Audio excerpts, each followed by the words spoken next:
The Cookie Queens documentary is a full-on mockery of this woman. The shocking truth about Meghan Markle's so-called cookie queens is being revealed. How can this happen? Car crash appearance where Meghan and Harry couldn't even fill the theater. Meghan Markle's Cookie Queens is finally in theaters. And what should have been one of the safest, easiest launches of her year is already becoming another Meghan-centered mess.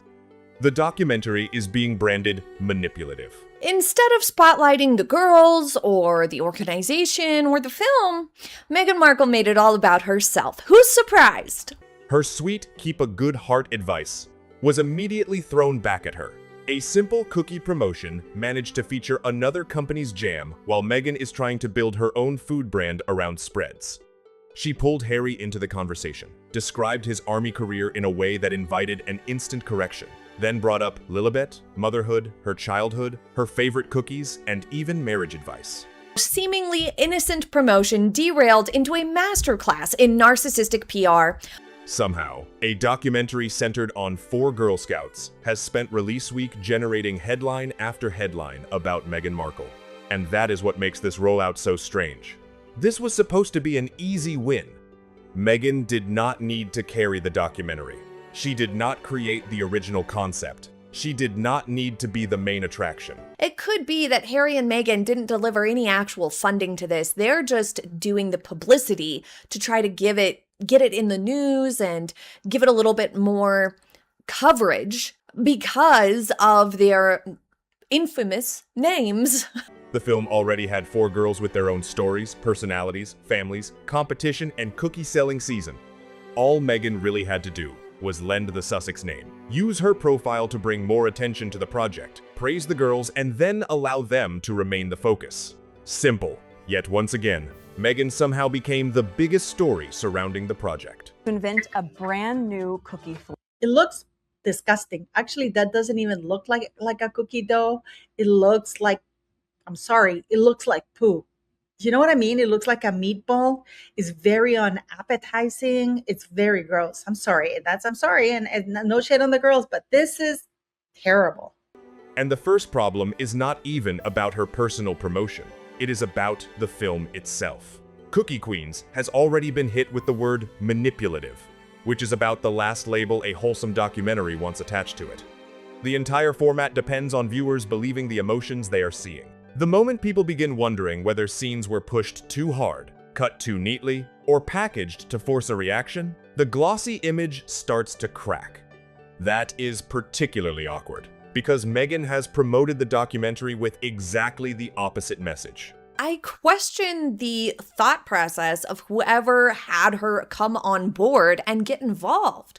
Because a lot of projects that Meghan and or Harry are involved in end up repelling a big percentage of the population or possible viewers or consumers of that product simply because the Sussexes are so unlikable. Before we continue, I want to mention something really quick. Organizing your family's important information is one of those things most of us know we should do, but we keep putting it off. That's exactly why there's the Family Vault. It gives you one place to organize your important documents, insurance, medical information, passwords, and more, so everything is easy to find when it's needed. You'll find the link in the description, or you can scan the QR code on your screen. That's all. Now, let's get back to today's story. She has wrapped it in language about girlhood, confidence, leadership, courage, and financial independence. The project has been presented as warm, empowering, and meaningful. But when audiences begin asking whether the emotion feels manufactured, all that polished language can work against the film. The harder something is sold as authentic and uplifting, the more noticeable it becomes when viewers think the presentation feels forced. Now that it is on the way to theaters with almost no ticket sales so far. And Meghan made sure her name was not quietly sitting in the credits. Her production company is attached. She appeared at Sundance. She gave speeches. She joined the promotional push. She sat with the girls. She tied the film directly into her own public image. That means criticism of Cookie Queens does not stay separate from Meghan. It lands right beside her name. Then came the jam moment, and this one could not have been scripted better. Meghan joined the Cookie Queens girls in a tasty kitchen to promote the theatrical release. Excuse me, doesn't Megan have as ever raspberry spread, strawberry spread, orange marmalade?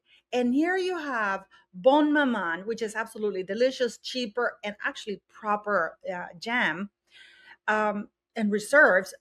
Here they're using this for a movie where allegedly she's executive producer, which means she is putting in money. Not only that, she also, as an executive producer, you have decision making power. So what happened here? Why is she going on with this, her competition? On paper, that is perfect.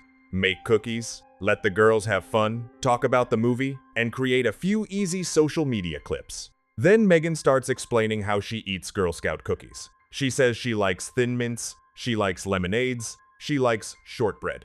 Then she adds that she enjoys dipping shortbread in jam, or sandwiching jam between cookies. One of the girls looks surprised. Suddenly, a Cookie Queen's promo becomes Meghan Markle's personal cookie lesson. And sitting right there on the counter is Bon Mammon, another jam brand. And it's no surprise, really, that it seems Meghan has no idea about the truth of the film that she is promoting, given that she decided to buy it without actually having anything to do with its production. That is an unbelievable visual when Meghan has spent months trying to establish as ever as a serious lifestyle business. Fruit spreads, pantry products, polished jars, gifting, food, and entertaining are exactly the categories she wants connected to her name. Yet she appears in a very visible food segment, personally starts talking about jam, and somebody else's jar is the product viewers can actually see. Where is as ever? Where is her own spread? She's asked about what is her favorite flavor of cookie. Previously, she said it was Thin Mints. I just want to also dispel this myth. Meghan Markle was never a Girl Scout. She was too little to be a Girl Scout. Meghan Markle is asked here in this spot, this very same interview, what kind of cookies she likes. And she promotes the jam, but not her jam, because I would have brought my jam. I would have like a t-shirt that says as ever. But no, Meghan Markle doesn't even think to do that. Where is the product she has been promoting so heavily? To be clear, that does not prove Meghan chose every item in the kitchen, and it does not establish some hidden arrangement. None of that is necessary. The optics are funny enough without inventing anything. If your public business is selling jam and you are filmed in a kitchen discussing jam, seeing a competitor's jar sitting in the shot is simply a messy branding moment. Here it is. Bon Maman, because Bon Maman is actually paying. This company is paying to be featured in this promo, because Meghan Markle's company, as ever, does not have any money left. She's broke. She can't afford to pay for sponsor spot. And the timing makes it worse, because Meghan is not appearing as some random guest. She is an executive producer helping push this film. This should have been the rare occasion when her entertainment work and her lifestyle business naturally fit together. Cookies, jam, food content, Meghan. It should have been effortless. Instead, she somehow missed the easiest connection in the room. Before the jam conversation could even disappear, another Meghan quote started getting attention. Keep a good heart. I wouldn't even stand there, and she's standing there smiling, unless Meghan Markle is getting a cut of whatever revenue from competition, from competitors showcasing their jam, their spread, their marmalade, their reserve. That is the childhood advice she shared with one of the girls. Meghan said a teacher once told her to keep a good heart, and that the simple message stayed with her. It sounds sweet. It also gave the internet an obvious line to throw straight back at her. Meghan has spent years surrounded by family breakdowns, public accusations, televised grievances, and one very public fallout after another. So when she sits beside Girl Scouts and delivers a perfectly polished message about keeping a good heart, people immediately compare that advice with the public history attached to her name. The spirit of community, the spirit of togetherness, and the nuance and the fun and playfulness that we can find in that process too. And that is the recurring danger with these polished Meghan quotes. They sound ideal in isolation. They are short, soft, and made for inspirational graphics. But the audience does not hear them in isolation. They hear them after years of headlines. So instead of the reaction simply being, "That is lovely advice," the conversation becomes whether Meghan follows it herself. And just like that, another moment that was meant to promote Cookie Queens becomes a debate about Meghan Markle. Then Harry enters the story. A young girl asks Meghan for the childhood advice that still guides her, and Meghan offers 4 words that sound like a refrigerator magnet. My teacher, Miss Pulia, said, "Keep a good heart." I just think it's one of those simple things that you can always remember no matter what situation you're in. Just go. During another Q&A, Meghan brings up her husband and describes him as having been a helicopter pilot in the British Army for 10 years, before sharing one of his sayings about storms and sunshine. That wording immediately created a problem. Harry served in the Army for roughly 10 years, but he was not a helicopter pilot for that entire decade. Those are 2 different claims. He trained later, qualified in Army aviation, and eventually served with Apache helicopters. So when Meghan compresses the full military timeline into a sentence that sounds like he spent 10 years as a helicopter pilot, people naturally start fact-checking it. Why phrase it that way? This is directly her competition. If I had been a businesswoman, I would have said, especially an executive producer, when you're lending a royal title for a documentary or whatever it is, I would have, and I have jam or I have raspberry reserves or whatever, I would have insisted, you kill 2 birds with 1 stone. Hey, we're going to use my products because we're going to promote my products in that documentary or in the movie, whatever you want to call it. Why create a military history correction in the middle of promotion for a documentary about Girl Scouts selling cookies? Maybe it was just sloppy wording. Maybe she was trying to simplify the story. Maybe she wanted the anecdote to sound cleaner. We do not need to guess what she intended. The result is the same. A harmless Q&A suddenly generated another side story, this time about Harry's military record. Once again, where are the Cookie Queens? By this point, the rollout has produced the manipulative criticism, the rival jam on the counter. Oh my God. On paper, fine. Harmless. The kind of line you want a public figure to give kids on camera. But in practice, the internet heard a woman with a long public record of scorched earth interviews, a father on the outs, and a brand built on grievance lecturing children about goodness. The keep a good heart backlash and a fresh fact check over Harry. And Meghan still keeps inserting more of her personal world into the campaign. Then comes motherhood.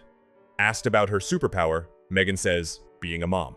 Asked what makes her brave, she brings up Lilibet and says she thinks about how Lily would approach things when she needs courage. There is obviously nothing unusual about a mother talking lovingly about her daughter.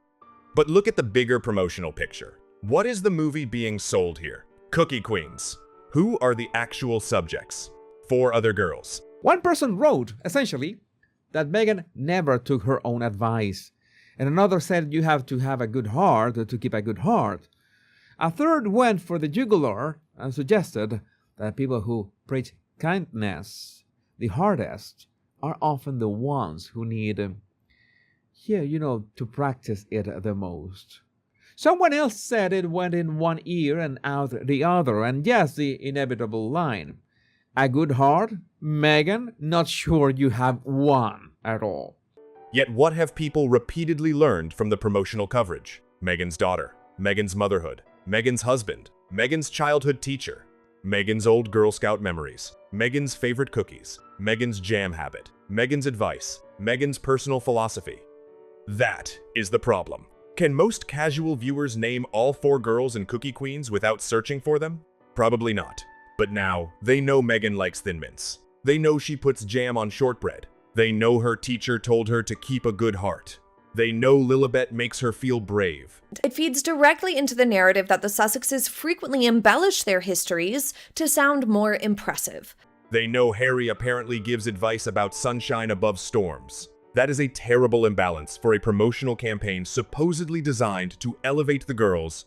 She is also trying to squeeze every version of her brand into the same launch. Duchess, lifestyle founder, mother, wife, former Girl Scout, and executive producer. Instead of sharpening the message, it creates a pileup. And when that many identities are being sold at the same time, contradictions become much easier to notice. The lifestyle founder is filmed beside somebody else's jam. The kindness messenger gets challenged over her own public history. During a Q&A, she claimed that Prince Harry was a helicopter pilot in the British Army for 10 years, she said. There's just one problem with that. It's not true. The supportive producer becomes a bigger headline than the girls. The proud wife gives a military description that needs clarification. The mother promoting a film about young girls creates yet another story about her own daughter. That is why this rollout feels chaotic, even though the central project could not be simpler. 4 girls, cookies, 1 documentary. Meghan somehow turns it into a review of the entire Meghan Markle brand.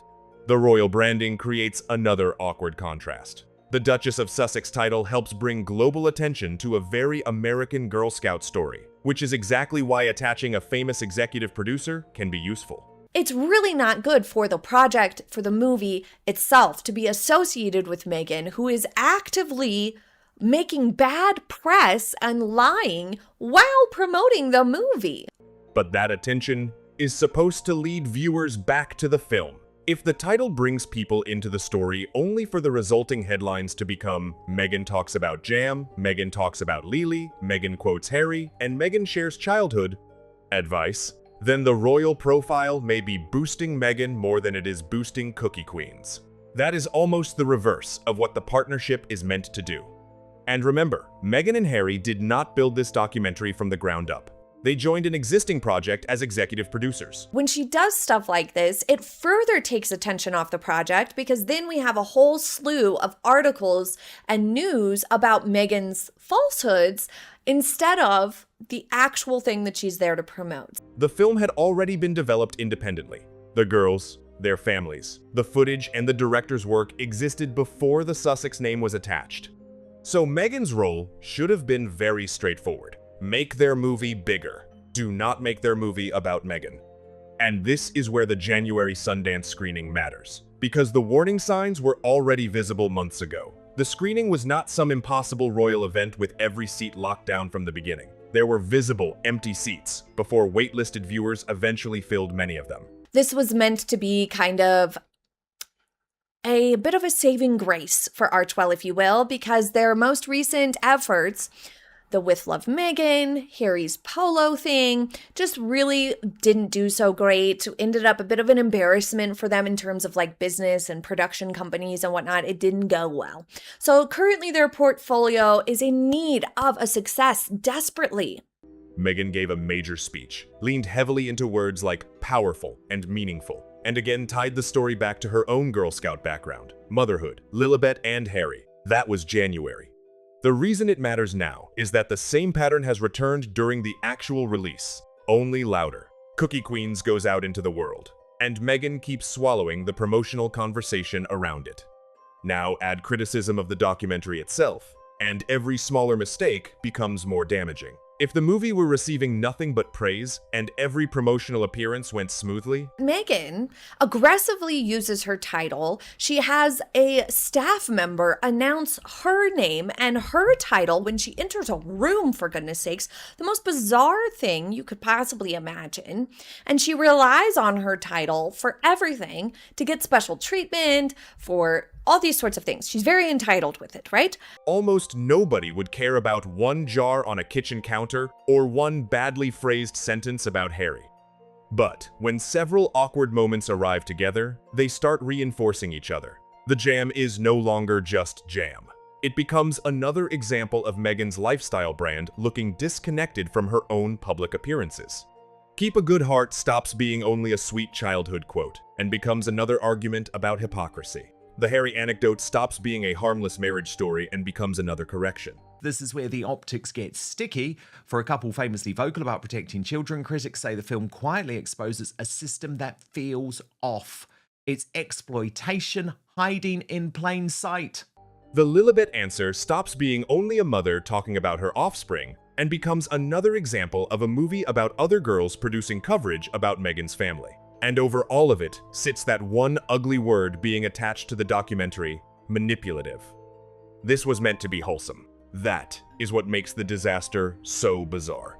No palace briefing was required. No enormous family conflict had to erupt. Nobody needed to leak some explosive secret. There was no complicated royal scandal necessary to create the chaos. Meghan Markle is a terrible businesswoman, which is why As Ever is absolutely broke. I truly believe that Meghan Markle has that As Ever thing as a cover for something, in my opinion, to launder money and to look like she's doing something. Meghan had a documentary about cookies and 4 girls, and the promotion still found a way to become a Meghan Markle controversy machine. She could have entered every interview with one simple message. These girls are impressive. This is their story. Here is why you should watch them. Done.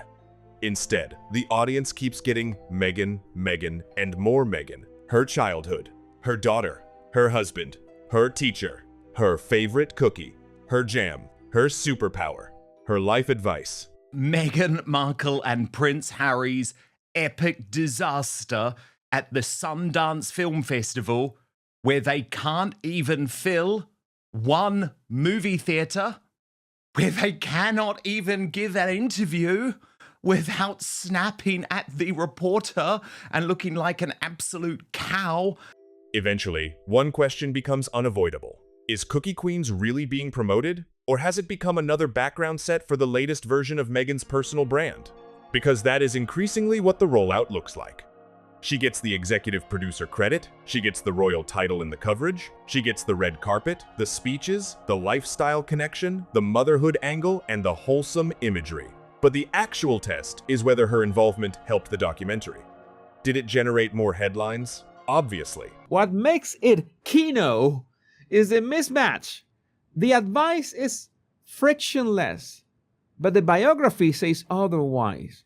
When you have spent years telling the world how poorly you were treated, then pivot to keep a good heart for the Girl Scouts. Did it generate more Meghan headlines? Absolutely. Did those headlines make the 4 girls more memorable? That is much harder to argue. And the irony is that the Cookie Queens themselves appear to be the least controversial part of the entire release. The girls did not create the backlash. They did not turn a cookie conversation into a military fact check. They did not make Keep a Good Heart into a debate about Meghan's reputation. They did not build a lifestyle company around spreads and then appear on camera beside a competing jam while discussing jam. Those problems came from Meghan's own promotional moments. Meghan has basically initially had Harry standing to the side of the room. There you can see him. He's just watching along with Meghan until he gets the sign. Like a little wounded dog, a little puppy dog who's told what to do by his owner. She's loving all of this without Harry, of course. That's the director of the movie. And then you'll see Harry, he's still watching on his own. What am I doing here? What is my role in life? But at least I've covered up my bald spot a little bit more than I did in court. And then you'll see Meghan, there comes the sign. There you're allowed to come in, Harry. Come in and do your bit. That is why this feels like such an obvious own goal. Nobody had to sabotage the launch. Nobody needed to invent a giant scandal. The material came directly from the publicity campaign. Imagine spending years making a documentary about 4 girls, gaining 2 famous executive producers, and expecting a larger platform only for release week to turn into an argument about Meghan Markle's jam. Because even the positive stories about Meghan can push the film itself into the background. Meghan says motherhood is her superpower. Of course, because it is Meghan and she views herself as royalty, introduced on stage, of course, as Her Royal Highness, the Duchess of Sussex, all protocol is thrown out the window and she decides to speak before the director. You see this woman. Our director, I want to invite a very special guest on stage.